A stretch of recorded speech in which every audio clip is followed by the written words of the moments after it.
Bonjour, c'est Clémentine Spiller pour Code Source, le podcast d'actualité du Parisien. Le 13 novembre dernier, on apprenait que l'homme d'affaires Elon Musk, la plus grande fortune mondiale, allait être nommé ministre du prochain gouvernement de Donald Trump. Donald Trump dont il a financé la campagne à hauteur de 270 millions de dollars. Depuis l'élection, sa propre fortune a bondi de pas moins de 100 milliards. Dans cet épisode de Code Source, on vous dit qui est Elon Musk, comment ce patron de la tech devenu figure de l'aérospatiale avec SpaceX et de la voiture électrique avec Tesla a construit sa fortune et ce qu'il s'apprête à faire dans la prochaine administration Trump. Tout ça avec Loïc Piala, correspondant aux États-Unis.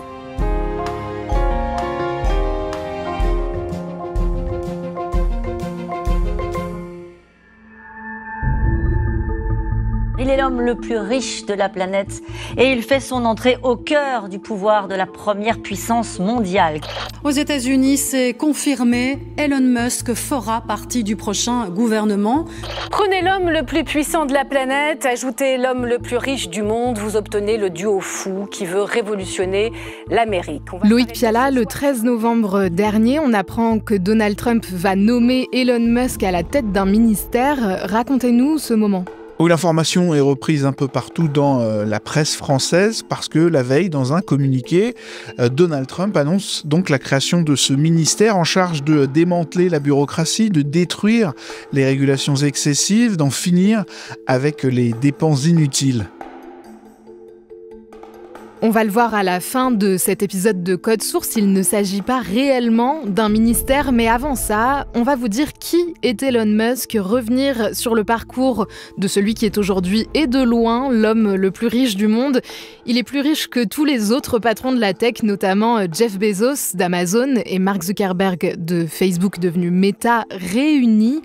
On va revenir avec vous, Loïc Piala, sur son enfance. D'abord, il naît à Pretoria, en Afrique du Sud, en 1971. Comment se passe son enfance ? Elon Musk, c'est le fils d'une mannequin d'origine canadienne et d'un père touche-à-tout. Il a été pilote, marin, ingénieur et surtout propriétaire d'une mine d'émeraude. C'est une famille relativement aisée. À l'école, Elon Musk est un enfant introverti qui aime lire des livres d'heroic fantasy comme Le Seigneur des Anneaux, des livres de science-fiction comme Le Guide du voyageur intergalactique. Il raconte qu'au lycée, il a été poussé dans les escaliers et tabassé par un groupe d'élèves au point d'être hospitalisé. Et après cet incident, il passe du lycée public où il était à un lycée privé. Il a aussi une passion pour le jeu vidéo qui l'amène à apprendre la programmation informatique, c'est ça ?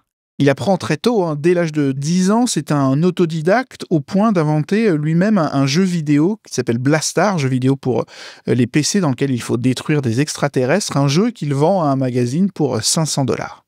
Elon Musk part au Canada alors qu'il est encore mineur, il a 17 ans. Il s'installe au Canada grâce à son passeport canadien, qu'il a parce que sa mère est canadienne, et il commence à étudier à l'université de Queen, c'est dans l'Ontario. C'est là qu'il rencontre sa première femme, une étudiante, Justine Wilson, étudiante aux aspirations littéraires, qui aime la science-fiction, l'heroic fantasy, comme lui. Et puis, il étudie ensuite dans une université américaine et rejoint la Silicon Valley pour des stages, notamment dans une entreprise de jeux vidéo, avant d'être accepté à Stanford, université prestigieuse au beau milieu de la Silicon Valley, sauf qu'il n'y va pas. Il part tout de suite monter une entreprise alors qu'il est toujours sur un visa étudiant, ce qui est à ce moment-là illégal.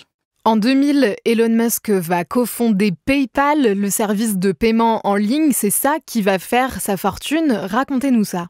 Alors en mars 99, il cofonde X.com, une banque en ligne qui attire rapidement des dizaines de milliers de clients. Alors autour de lui, on lui dit de changer le nom, que X.com risque d'être interprété comme un site pornographique. Lui aime ce nom et s'y tient, mais la start-up fusionne avec une autre pour devenir progressivement PayPal, un service de transfert d'argent. Et on parle alors de la PayPal Mafia, c'est-à-dire un groupe d'entrepreneurs plutôt libertariens. Libertarien, c'est une personne qui est à gauche sur des questions sociales, mais plutôt à droite sur les questions économiques. Ce groupe de jeunes entrepreneurs met en place PayPal. Elon Musk est plus ou moins mis dehors, remplacé par Peter Thiel, autre entrepreneur iconoclaste. En 2002, eBay rachète PayPal pour $1,5 milliard de dollars. La part d'Elon Musk dans cette vente s'élève à 175 millions et lui quitte l'entreprise avec cette somme. C'est à cette époque, en 2002, qu'Elon Musk va fonder SpaceX avec l'idée d'envoyer l'humanité sur Mars. Il commence d'abord par collaborer avec une organisation appelée Mars Society qui veut faire pousser des plantes sur Mars. Il va en Russie pour tenter d'acquérir des missiles qu'il va envoyer dans l'espace. L'idée évolue finalement vers celle de fusées réutilisables et il la finance, cette idée, avec son pactole de PayPal. Plutôt que partir en retraite, il prend un risque, investir $100 millions dans la création de SpaceX avec ce but aussi à long terme qui reste la conquête de Mars, mais la route est longue. Qu'est-ce qu'il fait concrètement en tant que dirigeant de SpaceX ? Alors certes, il n'a pas étudié l'aérospatiale, mais il a étudié effectivement la physique. Il comprend comment fonctionne cette industrie. Et un peu à l'image de Steve Jobs avec Apple, c'est un manager, un micro-manager qui fixe des objectifs parfois très ambitieux. Il a l'intelligence nécessaire pour comprendre ce qui est en jeu, ainsi qu'une forme de folie détachée de certaines réalités financières qui peuvent parfois peser sur les paris entrepris. C'est aussi à cette époque, en 2004, qu'il devient actionnaire de Tesla, un constructeur de voitures électriques. Effectivement, c'est important de le rappeler, Tesla existe déjà quand il s'investit dans l'entreprise. C'est l'un des premiers investisseurs, l'un des investisseurs les plus importants, environ $6 millions, assez pour prendre la tête du conseil d'administration. Alors, il n'est pas présent forcément au quotidien dans la gestion de l'entreprise, mais il supervise notamment la création du modèle Roadster, le premier modèle de Tesla. Jusqu'à la fin des années 2000, Loïc Piala, aucune de ces deux entreprises très ambitieuses n'atteignent leurs objectifs. SpaceX enchaîne notamment les échecs avec Falcon 1, la première fusée construite à partir de fonds privés qui veut rendre l'exploration spatiale plus accessible, mais qu'on ne parvient pas à faire décoller. Le premier lancement de la fusée Falcon 1 échoue, le deuxième également, le troisième aussi. La banqueroute menace SpaceX. Tesla a cette ambition de populariser la voiture électrique, mais ce n'est pas encore le cas. Et il y a chez Elon Musk une mentalité propre finalement à la Silicon Valley et propre aux entrepreneurs de la Silicon Valley, celle de rater encore et encore jusqu'à ce que cela fonctionne, et avec une foi indéfectible en ses idées. L'échec, c'est une étape sur la route du succès. Il y a cette formule aux États-Unis, if you're not failing, you're not learning. Si vous n'échouez pas, vous n'apprenez pas.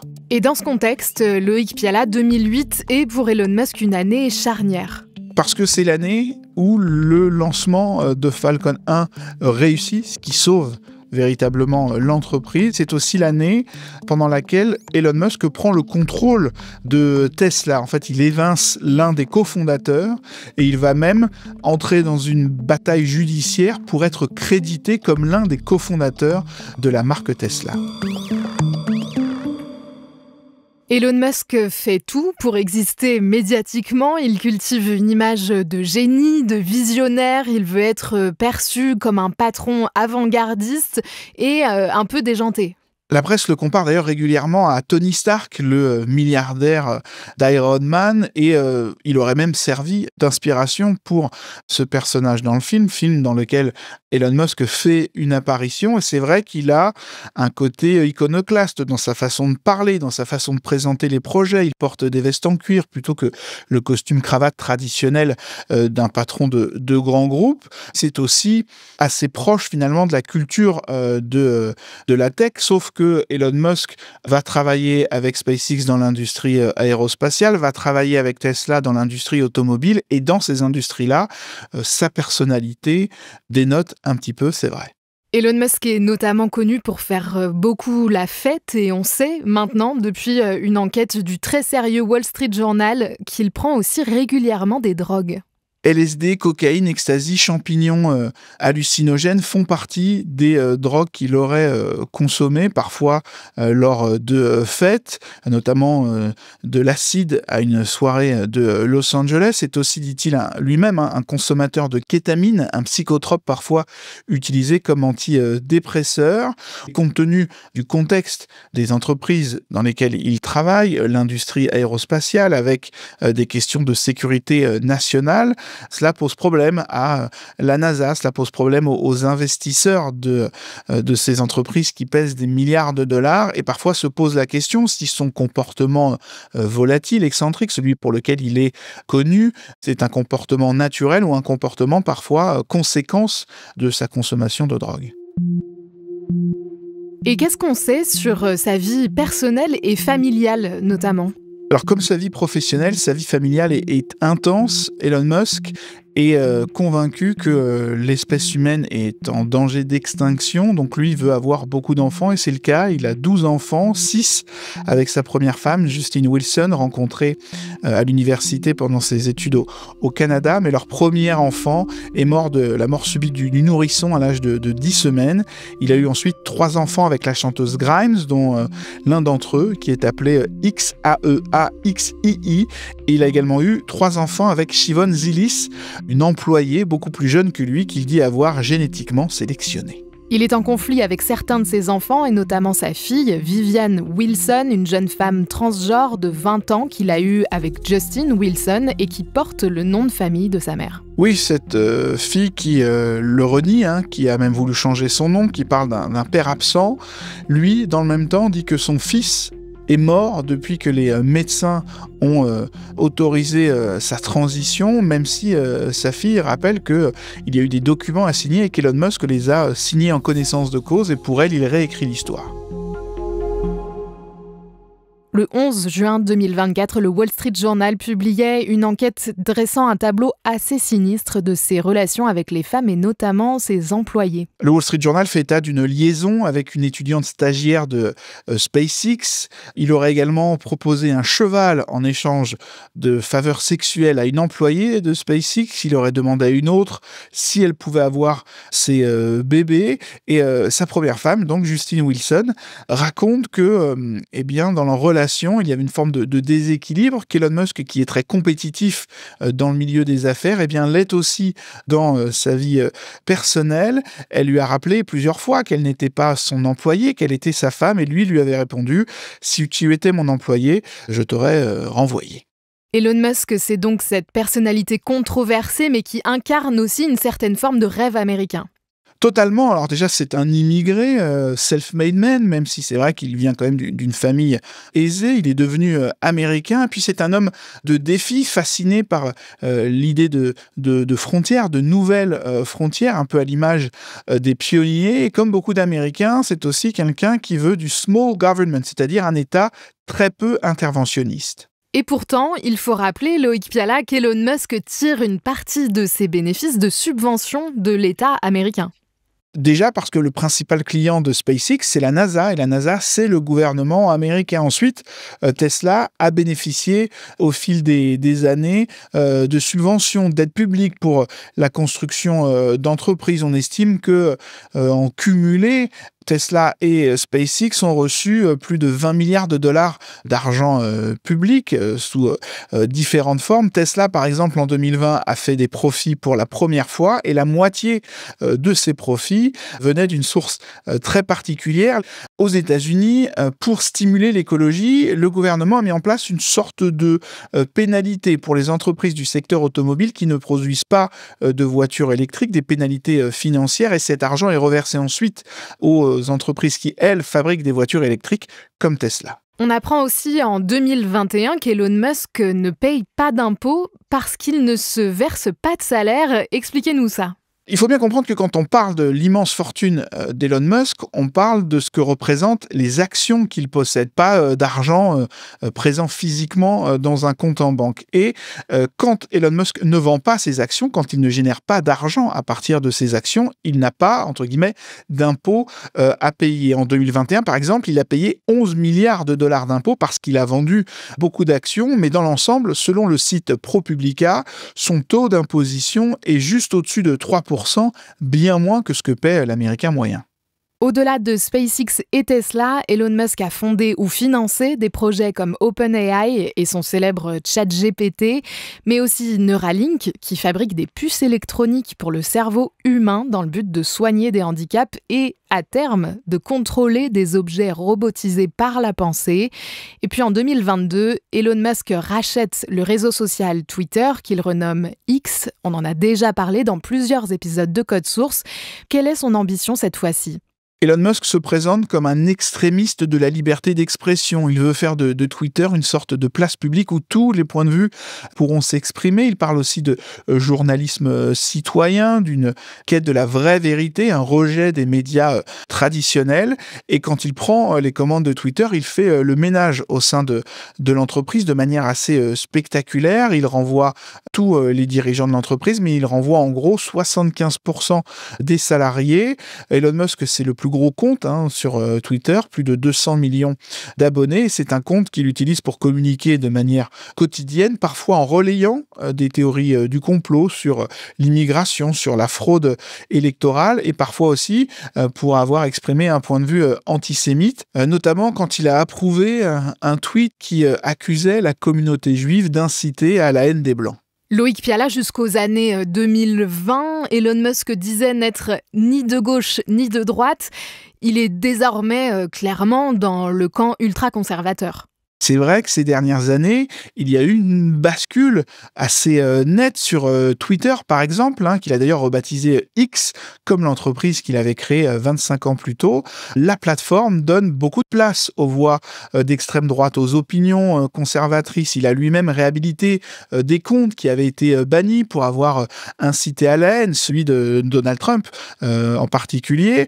C'est aussi quelqu'un qui a basculé selon le point de vue de certains à cause de sa fille transgenre. Il a une haine viscérale du wokisme. Il n'a également peut-être pas apprécié d'être mis à l'écart d'un grand sommet sur la voiture électrique par l'administration Biden qui n'avait pas invité Tesla parce que Tesla n'a pas de syndicat au sein de l'entreprise.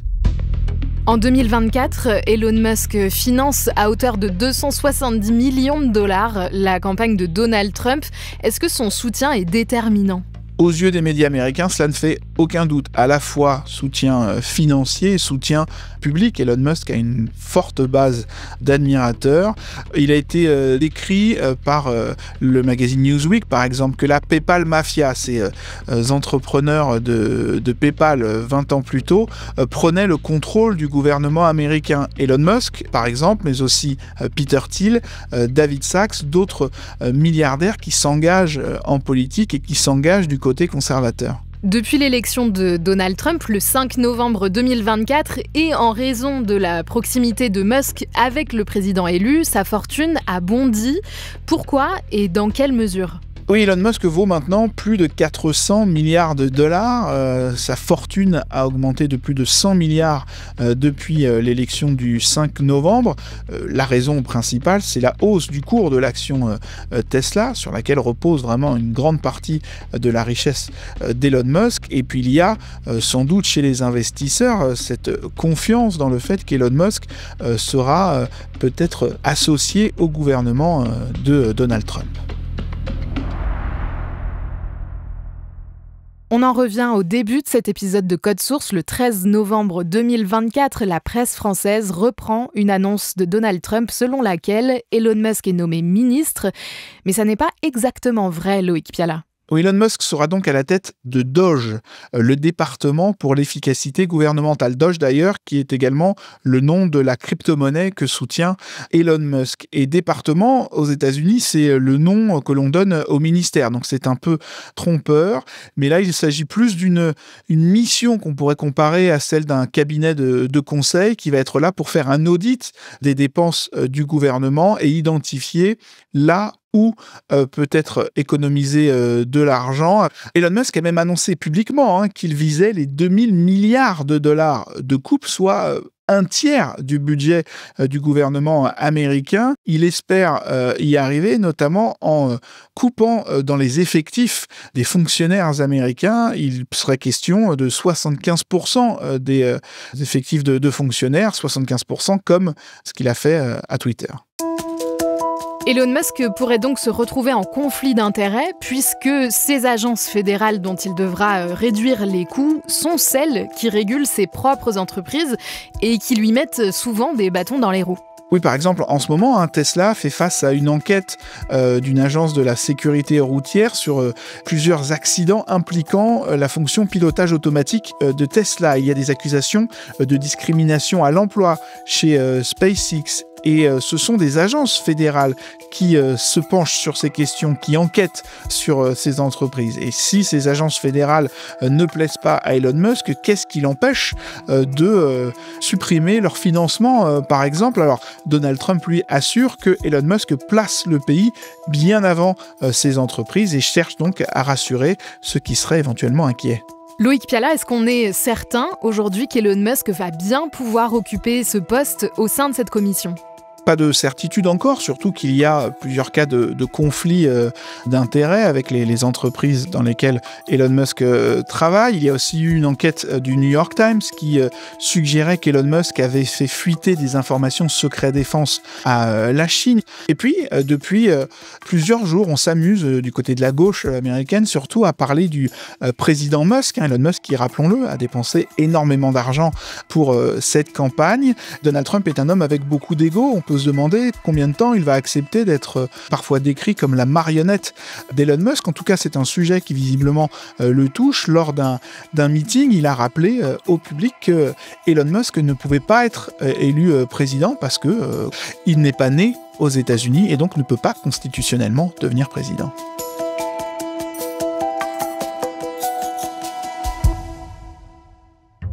Merci à Loïc Piala, correspondant aux États-Unis. Cet épisode de Code Source a été produit par Clara Garnier-Amouroux et Pénélope Gualquirotti.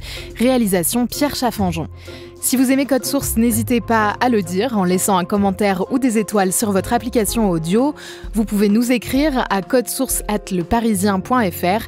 Et puis on vous invite à aller écouter le second podcast du Parisien, Crime Story, une nouvelle affaire criminelle chaque samedi avec la journaliste Claudia Prolongeau et le chef du service police-justice du Parisien, Damien Delsoni.